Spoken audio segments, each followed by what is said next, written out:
What is the meaning of denomination? What is the meaning of denomination? Dear brothers and sisters, we are very happy to meet you once again in this occasion by His grace to study the Bible scriptures. In this day also, we are ready to discuss a topic means undenominational Christianity. Undenominational Christianity, the topic is. The subtitle is, what is the meaning of denomination? Okay, we are very happy to meet you and we are praising to God in Christ Jesus' name. For a man to say that he is a member of a particular denomination is to suggest something which most folks have never seriously considered. They have accepted the concept of denominationalism for so long that it comes as second nature to them.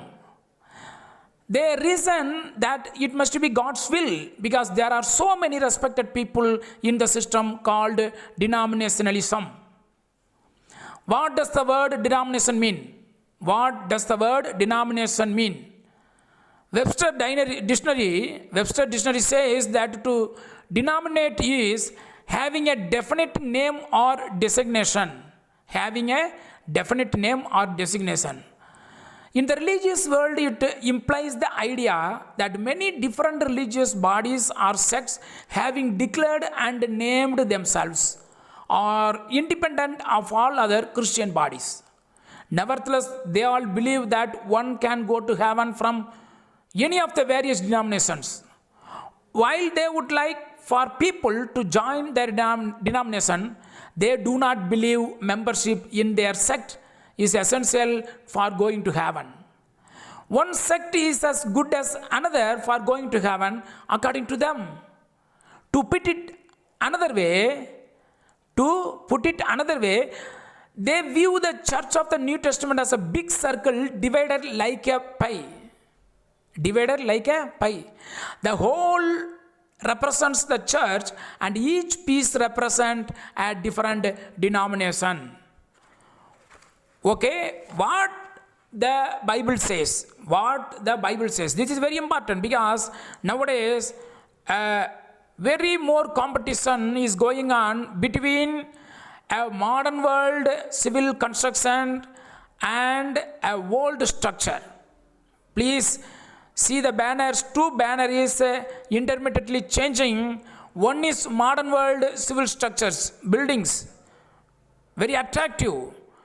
One is tall, one is short, one is bright, one is shining. But the old structure, before 2000 years, God built His church in His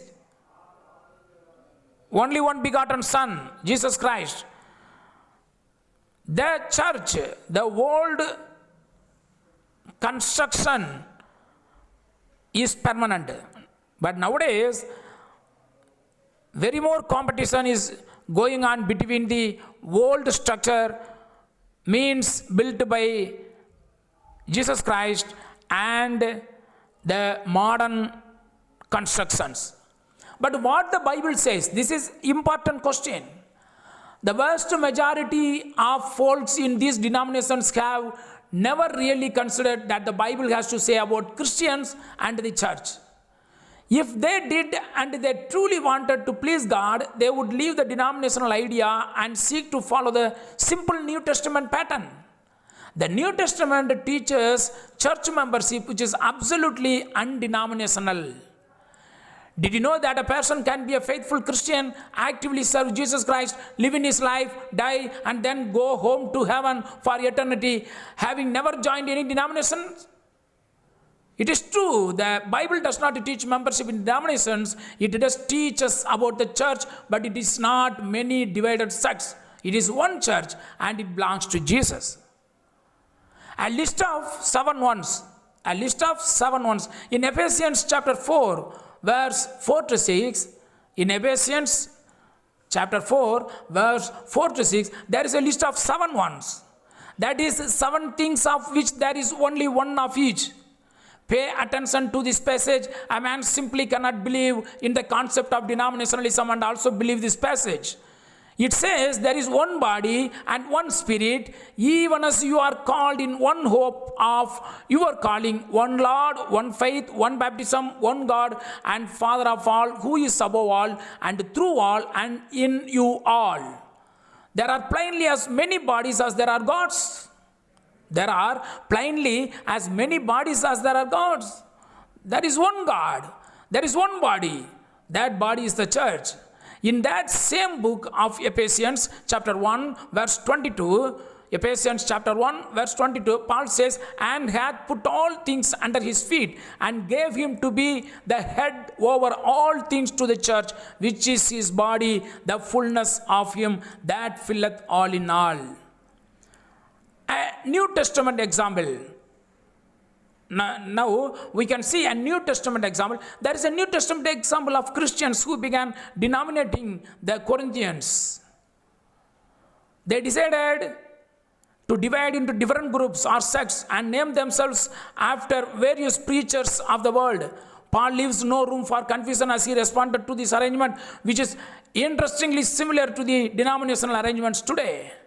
He wrote in 1 Corinthians chapter 1, 10 to 15, 1 Corinthians chapter 1, verse 10 to 15, now I beseech you, brethren, by the name of our Lord Jesus Christ, that you all speak the same thing, and that there be no divisions among you, but that you be perfectly joined together in the same mind and in the same judgment.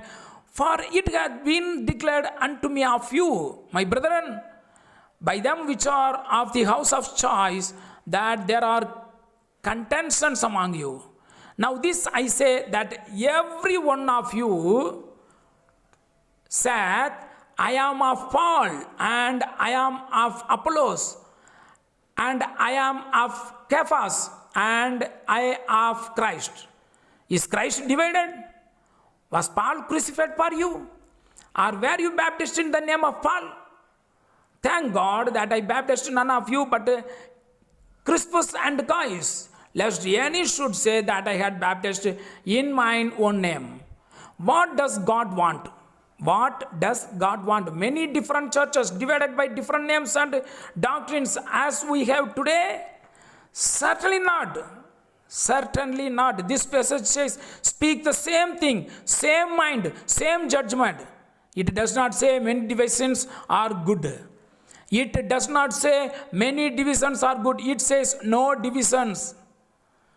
Let us come to a conclusion. When a man is scripturally baptized, the Lord adds him to the church. Later in the letter to the Corinthians, Paul wrote, for by one Spirit are we all baptized into one body, whether we be Jews or Gentiles, whether we be bond or free, and have been all made to drink into one Spirit. 1 Corinthians chapter 12 verse 13. 1 Corinthians chapter 12 verse 13. Remember that body is his church. Colossians 1:18 says, Colossians chapter 1 verse 18, and he is the head of the body, the church, and he is the head of the body, the church. The church of Christ taught and described in the New Testament is not a denomination. The church of Christ taught and described in the New Testament is not a denomination. The Bible nowhere calls it that. It is simply the church. May we all study our Bibles and be faithful members of the church of Christ's choice. May we all study our Bibles and be faithful members of the church of Christ's choice. Dear brothers and sisters, in this time we see a topic, undenominational Christianity. As per the New Testament scriptures, by his willingness, we see the undenominational Christianity. Today's a very more competition between the modern technology constructions and the old pillars. Old pillar, old structure which was built by Jesus Christ. But through the scriptures we can see in only one church, only one body, only one church, only one structure that was built by Jesus Christ. So please take a decision as per the scriptures. Please examine yourselves in what sects, in what denominations you are there. In Christ, there is no divisions. Please be take deep study from the scriptures. Thanks a lot. Praise to God in Jesus Christ's name. Amen.